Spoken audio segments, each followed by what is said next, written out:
Next up, we have Hans and Sharon Squassoni. I'm going to hand it off to you. Thanks very much. Thanks very much for the invitation. I haven't been to one of these events before, but I've worked with many of you in one shape or form, and colleagues and institutions that you work for over many years. I've been in this business for about 40 years, dealing with nuclear weapons issues, initially seen from Europe, but for the last 30 years over here. I work as a director of the Nuclear Information Project at the Federation of American Scientists, an old organization that was established back in '45 by some of the scientists that were involved in building the nuclear bombs. They quickly discovered they better have a conversation about what this means. And so one of the things we're doing is providing information to the public debate about the status of nuclear forces. You know, what are the numbers? What are the modernization programs? The history is becoming an issue again. We're very much appreciate the fact that you or your institutions have been using or relying on our numbers for a long, long time. I'm supposed to be able to sort of give you a nuclear weapons status 101. Of course, this is a typical example of nuclear overkill in briefing slides, but I'm going to skip through some of them. But of course, these also meant as a resource for you and contact information or, you know, anything else. And give me a kick if I spend too much time on this. But I'm going to go through a little of the snapshot of what the status of forces is. Then I'm going to focus on U.S. modernization, Chinese nuclear modernization. There are many other things going on, but we have to focus here a bit. But also give you some examples of how this new era we're in with increased great power competition, as it's been called, is affecting the way that countries posture their nuclear forces. How are they operating? How do they talk about them? Things are pretty hectic. Right now, today, this is our latest snapshot from this year about what we think is out there, who has what is the trend of their nuclear arsenals. And as you can see, there are enormous differences in how many nuclear weapons countries have. They have very different interpretations of what they need for national or international security. These are numbers that have come down. Let me first, of course, say that numbers are largely secret. So when we say numbers, we mean estimates. These are not official numbers, except in this case from the United States that has declassified its warheads number. Other countries say a little peep once in a while. Most do not say anything. And so this is information that we derive from a wide range of sources and information and decades of trying to analyze and understand these forces. And so, needless to say, the good news is that compared to the Cold War, we've made enormous progress in reducing the nuclear arsenals. You can see here the total inventory in the 80s was approaching 70,000 nuclear warheads. Obviously insanity, but since then they have been reduced drastically. And we're now getting down to this level where the United States and Russia each has something in the order about 4,000, around 4,000 nuclear warheads that they can use. There are others that are in the pipeline for or in the queue for dismantlement, but that's the basic level. But you can see that's the blue and the red line. All the other nuclear weapon states are down in that bundle of other countries that you can barely see. And so this is sort of a really important trend that the era of reductions of nuclear arsenals has come to an end. You know, this was a characterizing feature of the international climate for 30 years after the end of the Cold War, that arsenals were declining. This has stopped, and we're now seeing an increase again. It's not at the level of the Cold War, you know, with thousands of nuclear weapons being built every year, but it is a significant change in what has been the predominant trend since the end of the Cold War. And as I mentioned, there are enormous differences between what the different countries say they need and for what. These are inventories that we try to make sense of, different categories, those that are deployed out there, those that are in reserve, those that are retired and waiting for dismantlement. So, and right now, of course, there's a huge discussion about China's modernization, which is completely different from what they have been doing in the past, and a significant increase of warheads in their inventories projected for the next 10 years. You can see here, I plotted down in the China box there, what will it mean if China does in fact increase its arsenal with all that which has been projected? They will still only be a fraction of the arsenals of Russia and the United States. That's just to, again, underscore this Cold War situation, if you will, legacy that the United States and Russia are still living in by virtue of the way they structured the nuclear forces during Cold War and also the roles they gave those nuclear forces. Other countries have different perspectives on this. If you just look at the United States, it was mentioned earlier on, we have a huge modernization program underway that is behind schedule and over budget.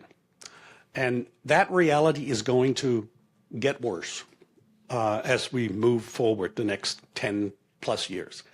I have listed here just the main headlines of these modernization programs. And what you can't see on this particular slide is the infrastructure, also the factories at the bottom.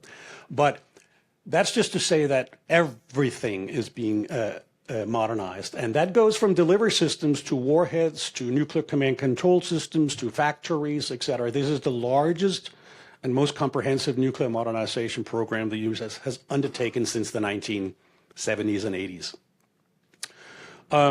And the intention here, of course, is that nuclear weapons are going to be with us for the foreseeable future. They're not going to go away. And we're in an intensified competition that includes a nuclear competition, quite often openly hostile, between large nuclear weapon states, again. If you look at the Chinese, they have stayed very, very low for many decades, for most of their nuclear existence. This is now changing. China is in the middle of a modernization program that is fundamentally changing their arsenal and might have effects on the way they, in the future, will think about what role they play. A little too early to describe that because a lot of this stuff is unknown. They don't talk very much about it. But I wanted to capture this. You can see, going back here, you can see most recently what has been discovered is the construction of vast nuclear silo missile fields in the northern part of China. Those are the three largest circles you can see, the northern part. Each of those circles consists of over 100 silos for missiles. There are also older types of silos down in the southeast part that also are being upgraded, and some of them expanded. So overall, we're seeing something on the order of about 360-something silos that are under construction in China. This is at a level that the United States and the Soviet Union were doing back in the Cold War days when they built their ICBM. This is a significant development for China. And they look like this. This is one of them, one of the three. You know, we've gone in and used commercial satellite imagery to document this. My team, Matt Corder, sitting over here, was the person who discovered this field at Hami. And we've been looking closely at that status of construction, what it means, trying to listen to officials, talk to officials about what might go into those silos, et cetera. Of course, out of this comes an enormous projection for the increase in the Chinese arsenal. How high they're going to go depends on what assumptions you make. So here I plotted a few options. Where I, in a spreadsheet, set up the Chinese arsenal to the best I could, but then changed the assumptions about what goes into those silos. You know, if you put in missiles in the half of the silo, so you have sort of a game where, where are they? You can't just knock them out. If you put in silos or missiles into every silo, and every missile has one warhead, that gives you another estimate. If you make the worst assumption that all of the silos will be filled and all will have at least 3 warheads per missile, then you can get to a very big number. In this case, the 1,500 that has been projected. So whether China is going to go there, what it's going to look like remains to be seen. We don't know, of course. It depends on a lot of assumptions, but those are the numbers being thrown out. About 1,000, up to 1,000 weapons by the end of the turn of this decade, and perhaps 1,500 by the middle of the next decade. And like I mentioned with the charts earlier on, that is still a small portion, relatively speaking, of the total nuclear forces that the United States and Russia will continue to operate. So we hear a lot about that the United States is now facing 2 nuclear peers. And the Chinese buildup is dramatic, but it's not 2 peers. There are significant differences between this, both in the number of warheads, both in the number of ballistic missiles, both in the number of bombers, et cetera, et cetera. I mean, there's so many differences in this that that's not what we're talking about. However, we are talking about that the United States in the future, of course, will face 2 large nuclear weapon states compared to the past, where it was overwhelmingly focused on the Soviet Union, later Russia. Now, that's in strategic weapon. What we're also seeing this new era doing is reviving ideas about tactical nuclear weapons, limited nuclear scenarios, small nuclear wars, escalation control. I mean, you go back and you read these things, it's living in the 80s again. I mean, those are the stories, the ideas, the thinking coming up. So we are seeing introduction of new tactical nuclear weapon systems across the board in many of these countries, including our own. There are ideas on the Hill that the United States should add a sea-launched nuclear cruise missile to its submarine fleet, a weapon system that it used to have, but it was phased out back in 2010. So, of course, tactical nuclear weapons and the development of means that countries are thinking about new ways or smaller ways or limited ways of using nuclear weapons that before you go to the Big Bang, so to speak. So this also creates more pathways for potential use of nuclear weapons. You begin to entertain the idea that nuclear use can come into play at a lower level in scenarios than you did a decade or 2 ago. We also see changes in the way nuclear powers operate their nuclear forces with this new climate. So here are some examples. The bomber operations, of course, are very visible. You can actually track some of these bomb operations on commercial, apps. But they've been dramatic. Bombers are now going in greater numbers overseas to areas where they didn't used to operate since the 1980s. We, from time to time in these bomb operations, see very dramatic incidents, like a couple of these pictures you can see where Russian fighter jets are cutting right in front of the bombers. One is in the Black Sea that happened in 2020. Another one is from off Alaska that happened in 2024.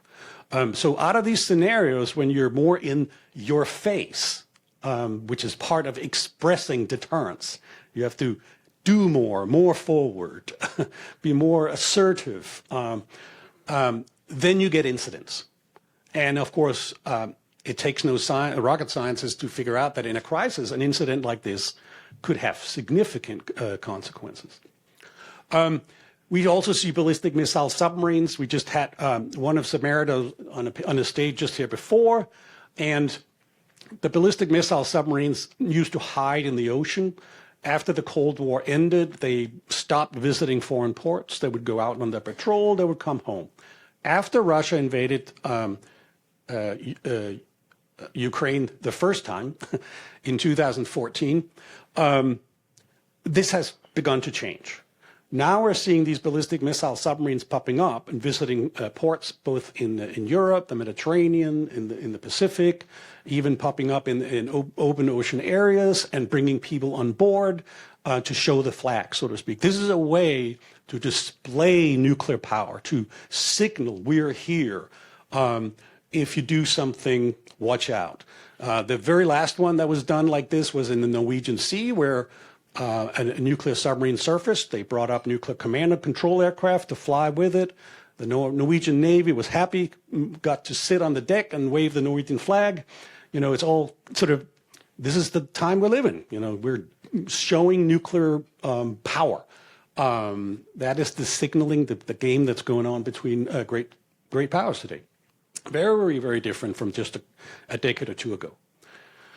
And so with that comes changes in policies, strategies, the way we talk about nuclear weapons. You've all heard about Russian threats of using nuclear weapons in the context of Ukraine. Russia is big on words, but less big on action. The point is that this is something Russian officials do. They like to talk about nuclear weapons threats. They like to talk about things that they have that is big and that type of stuff. This is not something that's just happening in the Ukraine context. This also happened during the ballistic missile defense debate back in 2007, 8, in that time period, where they made explicit threats to countries like Denmark and Poland.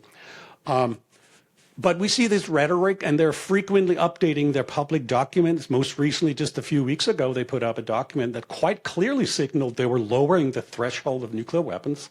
The question is, are they? Or is this a way of signaling? If you have to update your doctrine document so many times, it probably doesn't reflect actual changes. It's more like a language that is being used to speak. But we don't know. There's great uncertainty about exactly what is changing. On the United States side, we don't like to talk big and aggressive about nuclear weapons. So this is the thing about, you know, speak softly but carry a big stick. And in this case, we don't. But as you can see on bomb operations and ballistic missile submarine operations, we're actually changing quite a bit the way we operate nuclear forces. We're just not projecting it or talking about it in the way that the Russians like to do. On the Chinese side, significant changes and potential implication of this modernization. We don't know what it is going to be yet. Are they going to stick with a no first use policy? Are they going to stick with we are not attacking nuclear weapons free zone countries or whatever? Or is this going to influence the way they think about the role the nuclear weapons should play in the Chinese strategy? So all these big uncertainties and developments are in full swing right now. And you know, every year, everybody takes it up a notch. And so that's where we are. And so that's what we're kind of working on here at the Federation of American Scientists, to sort of capture that and provide people the data to be able to understand some of this. So here are some of the links to if you want to go look at these resources, and otherwise give us a call. Thanks very much.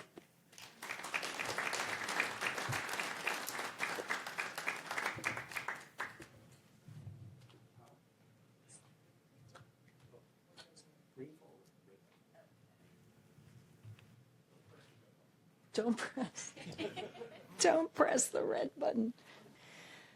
Good morning. It's such a pleasure to be here. I feel really strongly about helping journalists, and by extension, the American public and international publics, understand, you know, rocket science, nuclear weapons, why these issues are important. So thanks for having me, Rob, and thanks to all the funders. So I looked at my crystal ball. It's very cloudy these days. What's next for nuclear weapons? I'm going to sort of step back a little bit from some of the technical things. There are acronyms in these slides. I apologize, but I'll try and go through them. I'm going to step back and look a little bit at some of the global issues and why our view from the inside of this bubble gives us blinders. It doesn't blind us, but makes us a little bit slow to see some of the risks and some of the connections between what we do with nuclear weapons, what our allies do, what our adversaries do. I'm also going to talk a little bit about the international framework. Couldn't resist talking a little bit about Project 2025 and what it may portend for some of these issues, and then some challenges. So, blinders. This is my set. I mean, you may have your additional ones. You know, an overwhelming focus on domestic issues, and I would say the whole America First campaign makes us very much focus on domestic issues.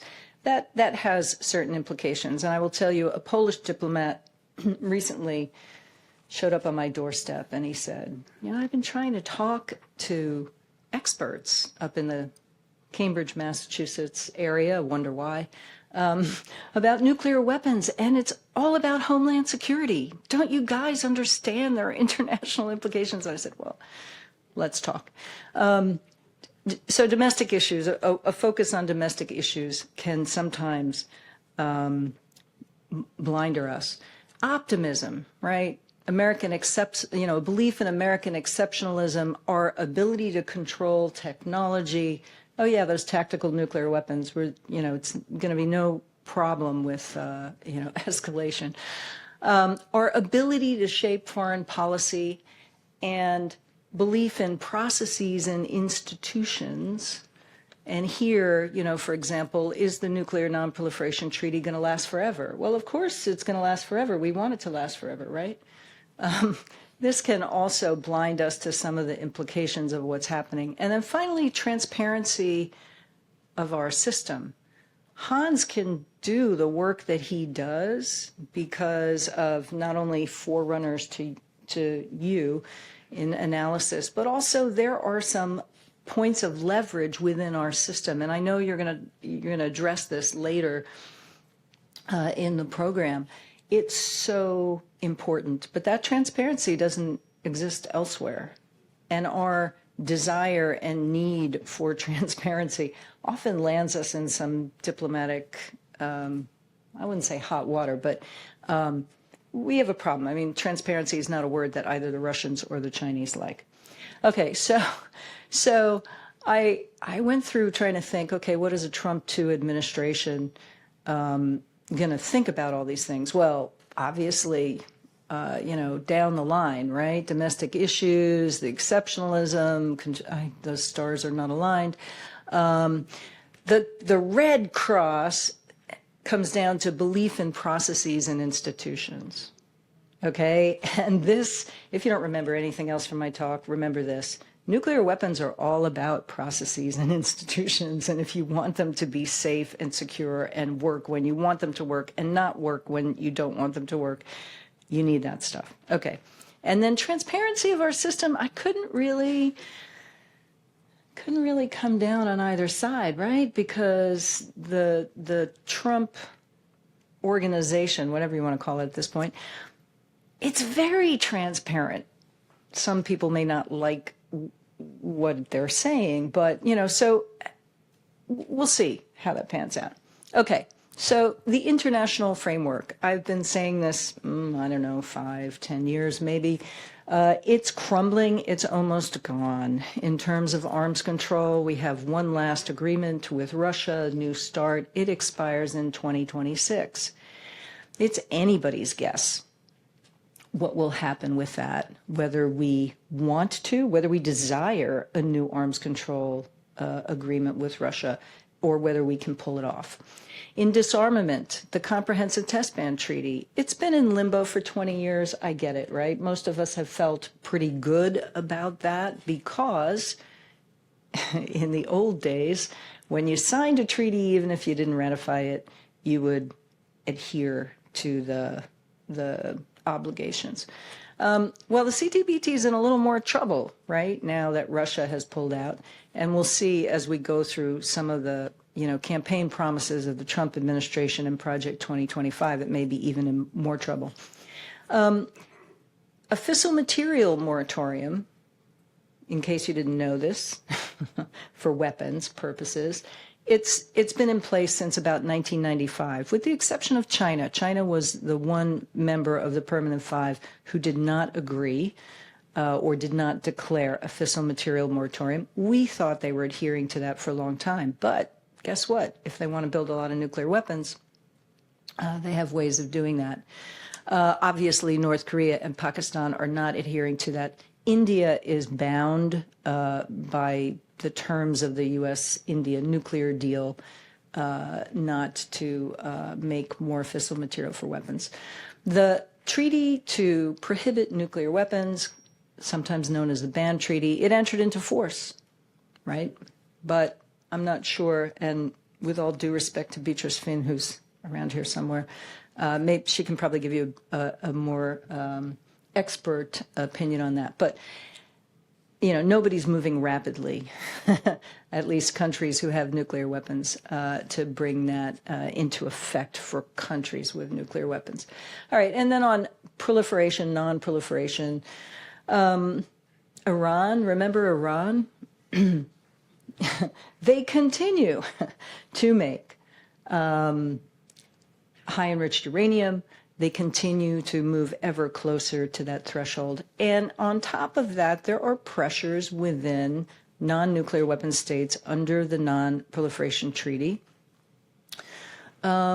Significant pressures. Possibly the Saudis.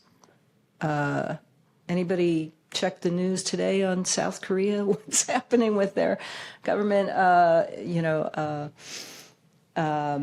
I don't mean to raise alarms here, but I think, as a longtime non-proliferation expert, you need to consider what may be coming next, right? If there are real pressures for countries to proliferate. And then finally, Ukraine is in an ever worsening condition. We can talk about all of this in the Q&A.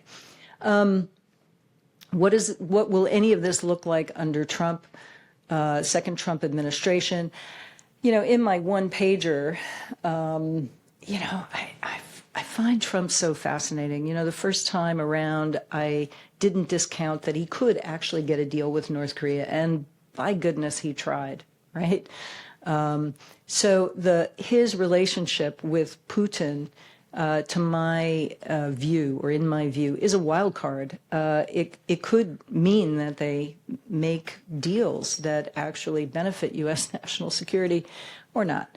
On China, I think it's highly unlikely that we reach any kind of deal with them in the next 4 years.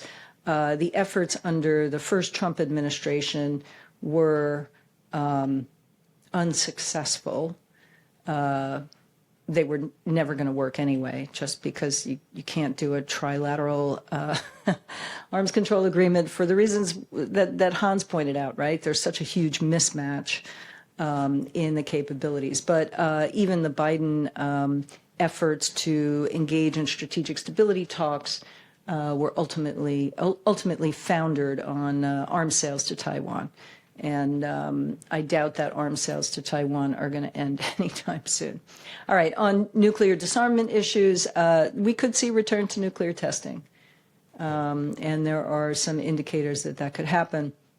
Fissile material production, we've been paying lip service to a cutoff treaty for, 30 years. It was the thing that brought me into the U.S. government back in the early 1990s. I don't see that going anywhere. And then on non-proliferation and proliferation, I would say the second Trump administration, you're going to be a little too rigid on some, Iran, and perhaps too permissive with others. And here is the connection between civilian nuclear energy and proliferation. So if anybody is very happy about a potential deal with Saudi Arabia to give them uranium enrichment capabilities, we can talk after this session. But it's a bigger question about how our policies in terms of spreading nuclear energy and perhaps sensitive nuclear technology affect proliferation. Okay, we're going to talk a little bit about Project 2025 with some caveats. First of all, let's see a show of hands. How many of you have read it? Yes. Okay, all of it? Okay, I haven't read all of it either. I read a couple chapters, I admit. Okay, you know, it's focused on reshaping the U.S. government, right? Or rather tearing down the U.S. government, agency by agency. Okay, this is not a nuclear posture review. We will see, undoubtedly, a nuclear posture review. It's not written by strategists. There was a little attempt to harmonize between the chapters, and it's much more ideological than realistic. So take all of that. That's your grain of salt, right? And who knows? I mean, anyone who has worked in the U.S. government knows there can be blueprints, and then you hit the ground running and reality kicks in, right? And you're drinking from the fire hose. And, you know, it's very hard for all but the most disciplined people to actually put forth an agenda and, you know, start to check off the boxes. So having said that, we should, however, take a look at what it said, right? We are going to, and this is from my guess is the DOD chapter, a nuclear arsenal with the size, sophistication, and tailoring to ensure there is no circumstance in which America is exposed to serious nuclear coercion. I mean, it kind of begs the question, what's unserious nuclear coercion? But, however, you know, look at this. I mean, the three key words: modernize, adapt, expand, right? So we've already heard this morning about, you know, problems with delays in Sentinel and, you know, many of these programs. But, you know, the real question is expanding. You know, are we going to get out of the New START treaty in 2026 and, you know, increase our actual operationally deployed strategic nuclear weapons? So these are some of the things that, you know, it's a laundry list of items.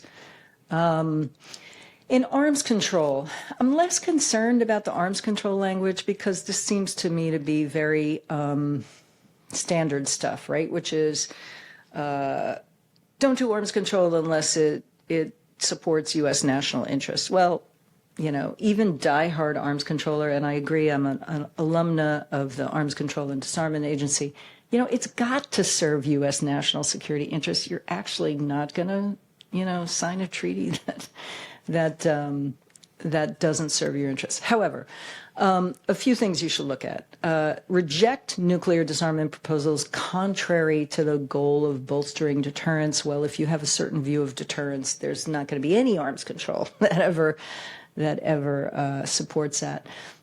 Missile defenses here is important. They will not be subject to arms control. That's pretty much been the case for a long time, but, you know, it's right down there in black and white. And then prepare to compete. So what does this mean? It means perhaps immediate test readiness at the, I forget what they call it. It used to be called the Nevada Test Site. What's it called now? National, okay, thank you.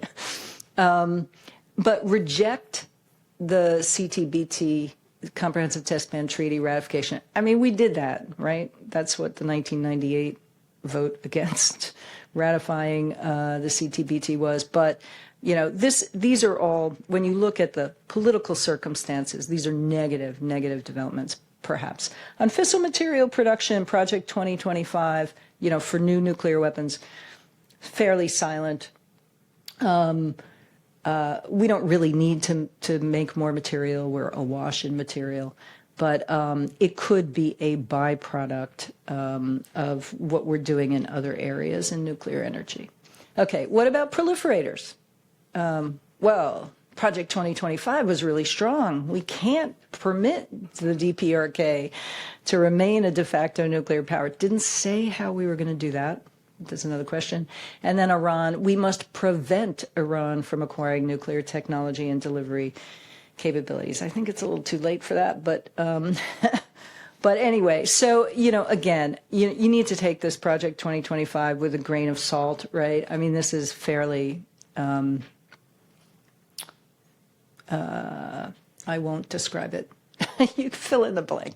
Okay. For NNSA, right? So this is the National Nuclear Security Agency within the Department of Energy. There were some very specific recommendations. Obviously, the language of developing new nuclear weapons as one of DOE's 5 core missions, that's a little different to put in new there. And then NNSA should, new nuclear warheads for each leg of the triad, including the production of plutonium pits in quantity. If you know anything about pit production, it's been it's been a dribble, I guess I would say. This was interesting. Expand the U.S. Navy and develop new nuclear naval reactors to ensure, this is, that's somebody's fantasy. And then finally, I guess this is my favorite, end ineffective and counterproductive non-proliferation activities like those involving Iran and the United Nations. So, okay, blueprint or not. What are the challenges that the next administration will face? Well, obviously, escalation, keeping conventional conflicts from escalating into nuclear exchanges. It's a little harder to do when you have decided, as we see every indication of Trump too, when you farm out your conventional responsibilities to your allies, right? So this goes to the whole alliance structure, what we want our allies to do. Trump has just told Taiwan it expects them to spend 10% of their GDP on defense, which they may be willing to do, but 10% is very high.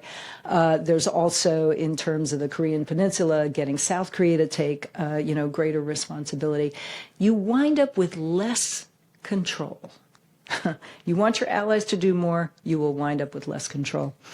It will also have an impact on the credibility of your assurances. So I think there's this vision that, well, we'll let those guys, our allies, spend on conventional forces, and we'll come in and, provide the nuclear deterrent. It's a long history in many areas of conflict where it doesn't actually work that way. So even though we may say, oh, we're going to spend big on nuclear weapons, and it's a question how much more we'll be able to pull, in the next budget, if we're going to be able to put a lot more money into nuclear weapons. Because remember, I don't know how Elon Musk feels about nuclear weapons and their efficiency, but, there are going to be a lot of choices to make if they really think that they're going to cut some federal spending. But anyway, if you have lower assurances in your extended deterrence, that can also create pressures to proliferate. And then finally, 2 challenges. One is U.S. leadership. Are we going to be leading by example or by fiat? And so if we look at great power competition and say, oh, we have 2 peer competitors, we need to build up, we're going to get out of all restraints in terms of arms control and disarmament. That has spillover effects. I mean, the ban treaty came about because countries, non-nuclear weapon states under the Non-Proliferation Treaty, were upset at the pace of disarmament. Sure, we don't have 70,000 weapons worldwide, but there's still 12,000 weapons worldwide. Finally, on processes and institutions, I made this point earlier, but, both domestically and internationally, we need processes and institutions to ensure the safety, security, credibility, accountability of these weapons and to make them hard to use, right? I don't know if you remember during the first Trump administration, Senator Corker had a hearing on on authorization to use nuclear weapons. It was the first hearing that had been held in the Senate since 1976. Suddenly, somebody said, oh my gosh, well, what are the processes? Do we need guardrails? Do we need safeguards? I'm not sure they fixed that. I don't think they have fixed that. And, you know, I leave you with the one question, dark as it is, you know, can such a haven that you need for nuclear weapons, a haven for rigor and discipline and process, exist in a sea of chaos, which may be what we're facing in the future. With that, I welcome your questions and thanks for your attention.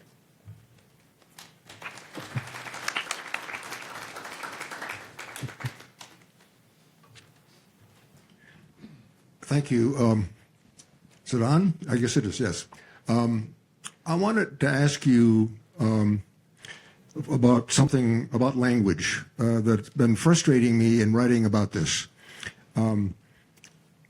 We talk about modernization, right? We talk about deterrence. You just talked about expansion, for example.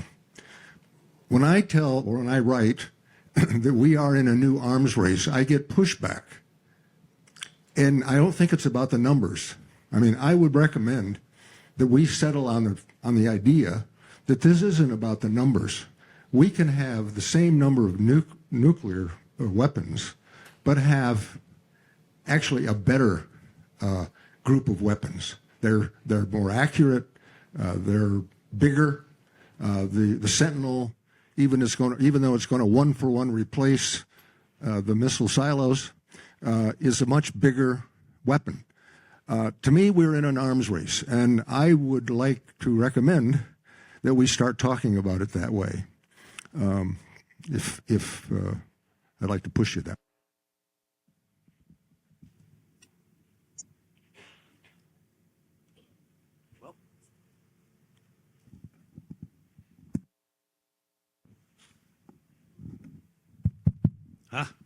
Hello.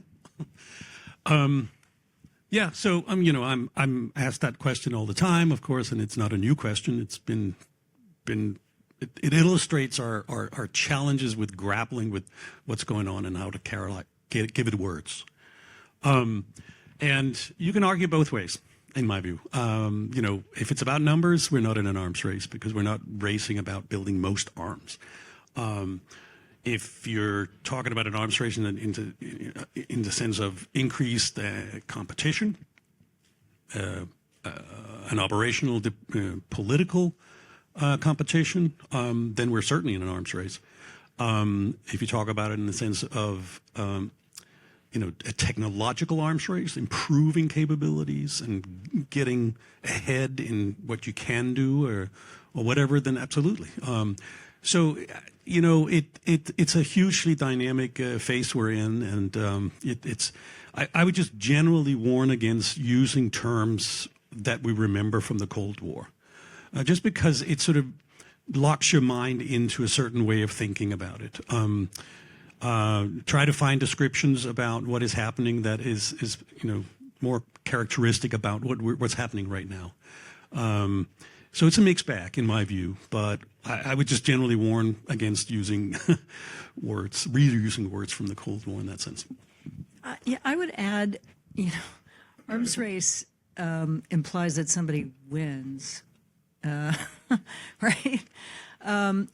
Maybe, you know, the one thing that I don't have a good phrase for you to use off the top of my head, but we went from a period where we were reducing reliance on nuclear weapons, and with the idea that that improved, you know, stability, crisis stability, you know, all the things we wanted, our security.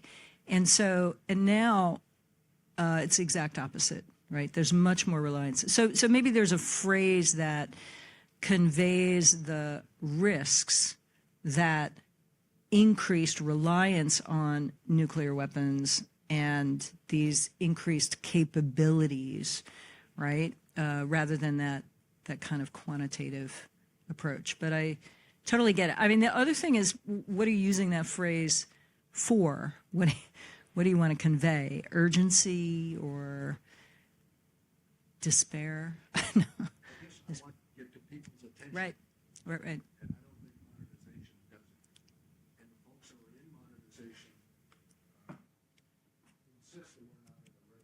Yeah, modernization sounds good, right? Yeah. Yeah, no, I mean, so maybe we should, keep batting this about. Yeah.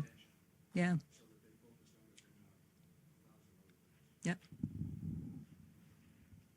I went over here. First off, Hans and Sharon, thank you both for your years of availability and expertise that you've shared with me and so many others. Why should we not presume that everything that's in Project 2025 about nukes is going to go straight into the nuclear posture review? When we looked at Keith Payne's preview to the 2020 nuclear posture review, he went after all the same things. So should we just blanket accept the fact that we're going to be covering the prospect of resumed nuclear testing and everything that's in 2025 because that was the case in 2020? Yeah, good question. If I were a journalist today, yeah, I would make that laundry list of everything in Project 2025 and hunt it down to see if they actually are going to do that. But remember, a nuclear posture review is a nuclear posture review, right? You got to match it up with programs and other things, policies. Yeah.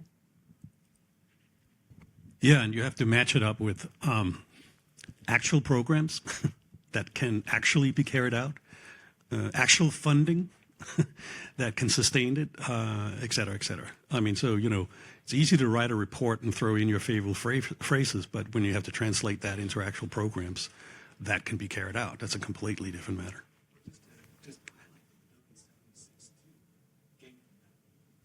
Yeah, but that was a simple little he's referring to the W76-2, which was a low yield conversion of a warhead on a Trident missile that was converted from high yield to low yield. But it was a very simple process. It didn't involve building any new nuclear weapons. You just basically disconnected a component and redeployed it. It was done in very small numbers. So it was a very simple fix, and it was more symbolic. I always laugh because out at Stratcom, I bumped into people that call it the Washington weapon. They don't have much use for it, but it comes out of Washington.